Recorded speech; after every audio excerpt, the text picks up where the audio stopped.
আজকে বাড়িতে দুপুরে কি কি রান্না করা হবে আপনাদের সাথে একটু শেয়ার করি। আসলে রান্নার সময় এত ভিডিও করা হয় না, যেহেতু কাজের মানুষগুলো ওরা ওদের মতো করে রান্নাগুলো রেডি করে তারপর যখন সামনে তাকি একটু দেখানোর আপনাদেরকে চেষ্টা করি। আসসালামু আলাইকুম, সবাই কেমন আছেন? এখানে আজকে দুপুরে রান্না করা হবে কলিজা, ফুসফুস। এগুলো ছোটো ছোটো করে কেটে ধুয়ে পরিমাণ মতো পানি, সাথে দিয়েছি একটু হলুদ দিয়ে সিদ্ধ করে পানিটা ফেলে দিবে। কলিজা কিন্তু আপনার রান্না করার সময় দেখবেন কালো হয়ে যায়, কারণ যদি সিদ্ধ করে পানিটা ফেলে দেন তাহলে কিন্তু আর কালো হবে না। আমি যেভাবে আজকে রান্নাটা করছি, আমি কিন্তু এই কলিজাটা রান্না করছি বাড়িতে, কারণ কাজের মানুষরা আসলে এত ভালো জিনিসগুলো এরা সুন্দর করে করতে পারে না। ওরা সব কিছু গুছিয়ে দিচ্ছে, আমাকেই বলছে যে তুমি রান্নাটা করো। খুবই মজা হয়, দেখতেও কিন্তু অনেক সুন্দর হয়। যে কোনো রান্না আপনার দেখতে যদি সুন্দর হয় তাহলে এই জিনিসটার প্রতি কিন্তু অন্যরকম খাওয়ার একটা যে আকর্ষণ সেটা কিন্তু বেড়ে যায়।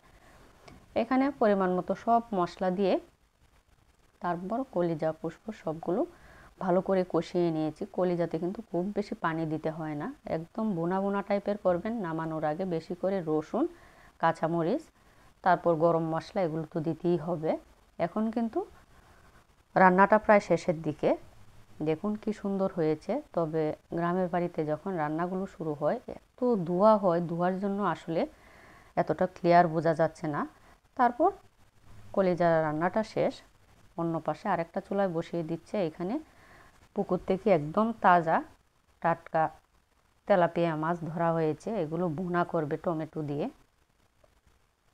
তাজা মাছ তো অনেক মজা, আর গ্রামে যখন যাই তাজা শাকসবজি, মাছ, মাংস এগুলো খাই।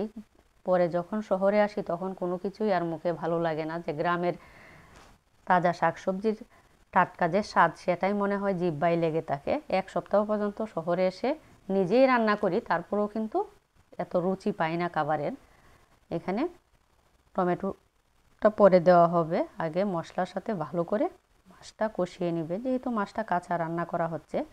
আর গ্রামের বাড়িতে যখন টাটকা শাক সবজি বা মাছ রান্না করা হয় মশলাও কিন্তু এত দিতে হয় না, অল্প পরিমাণে মশলা দিয়েও যদি রান্না করেন পাতলা ঝোল, তবু খেতে এত ভালো লাগে।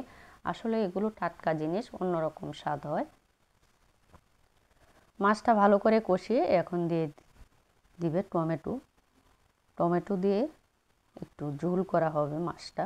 অনেক মজা হয়েছিল, আসলে বাড়ির সব রান্নাই অনেক মজা। এটা তো আপনারা সবাই জানেন, এটা বলার কিছু নাই। যেহেতু গ্রামের একদম অর্গানিক শাকসবজি, এগুলো খেতেও অনেক মজা। যেভাবেই রান্না করেন না কেন ভালোই লাগে। ভর্তা, ভাজি, বাড়িতে যখন শাকটাও রান্না করে সেটাও অন্যরকম ভালো লাগে মুখের মধ্যে। রান্নাটা প্রায় শেষের দিকে, এখন কাঁচামরিচ দিয়ে নামিয়ে ফেলবে। গ্রামের বাড়িতে এখনও কিন্তু ধনিয়া